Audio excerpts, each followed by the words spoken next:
He says, pretend now for argument's sake that you're an atheistic material and I'm a Christian. And I say, the reason I'm going to the science lab today is to continue my investigations, so that I can, because I know that there's a sovereign personal God who made the universe and governs it and controls it and has made it regular so that I can learn about things. The information I've learned in the past can be projected into the future because that's the way God has created the world, right? As a Christian, I have no problem with that. He says to the atheist, but what I want you to know and what I'm asking you is, why are you going to the lab today, right? What gives you the confidence that the future will be like the past? How do you know that's the case, right? And so that's the challenge. That's the problem of induction. So the Christian he's suggesting here has an answer. Why does induction work? Why do we believe the future will be like the past? Well, because that's the way God has created his universe, and he governs his universe. And as a creator, he can be trusted, right? What about the atheist? How do you know that, tomorrow will be like yesterday, right? And obviously things change all the time, right? So what might happen, when I picked up the pencil this time and I dropped it, I cannot guarantee that won't do the same thing. I can assume it, I can hope it, I can say, well, it did it last time, but that's no guarantee of what's going to happen next time. That's the problem of induction, right? That we have to assume that the future will be like the past. And for the materialistic atheist, there's no ground for that assumption. Right? There's no way that they can have that assumption other than just what he's going to show here is by a circular argument. Right. And that's what he's going to talk about. Right. And we have to remember, too, that the easy answer is just to say, well, it works. That's it. I don't need to care about the why, but it just works. But we're talking about what are the underlying assumptions of why things are the way that they are. And the presuppositionalist is always asking the question, why is this the case? And so the atheist response of, well, we know it works. We have proof that it works. If it didn't, then all of a sudden all of our things would be topsy-turvy and we would be doing something else.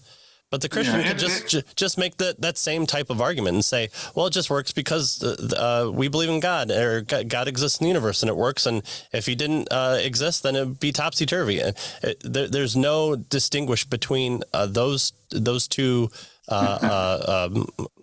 interactions with what is reality. And so we're saying, well, why is this the case? And can you account for why that is the case? So it just works. Well, why does it work? Why is that? Right. It works is not an explanation. Right. That's not an explanation. It works. Okay, fine. The explanation would be, why does it work? Mm-hmm. Right. And he's suggesting that the materialistic atheist doesn't have a why for induction. Now, notice we're calling this the problem with induction because it is a problem. It's a problem for the materialistic atheist because we have to, just basically state it. How do you know that the future will be like the past? You don't, right? That's the problem of induction, right? Now, we assume it will and we act like it will and we say, well, it works. But there's no good justification for that, right? And this was pointed out actually in the history of philosophy. David Hume, who wrote in the 1700s, was one of the first ones to help us to really understand this particular problem. Right. So if Hume says it, it's an issue. That's right. So the atheist says that we live in a random universe. It's chaos. It's ever changing. Species rise up. They change. They become new creatures and die off. And so this is constantly happening. And so stars are being created. Stars are being destroyed. The basis for all evolution, chemical and macro and micro evolution, is constantly changing everything in the universe. So the atheist has no right to rely on inductive inference. He has no reason to expect causality or the uniformity of nature. Everything is random and changing.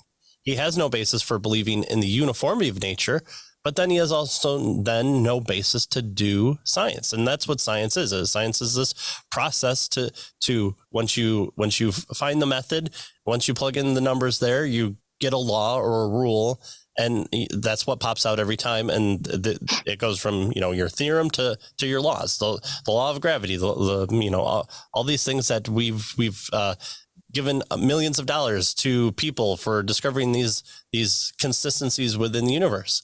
We can say, well, you have no basis for doing them because you have no basis for relying on the uniformity of nature. Biology, astronomy, chemistry, physics, and even history and grammar are kaput. They're all gone. The study of these academic subjects require inductive inference. How do I know that the person speaking German that's taking my English notes is operating in the same mental capacity as me when he's translating from English into German? Well, we just can't take German scientists anymore, so they're out. And so we don't know if hydrogen oxygen turned to water in Germany. So we're just stuck here.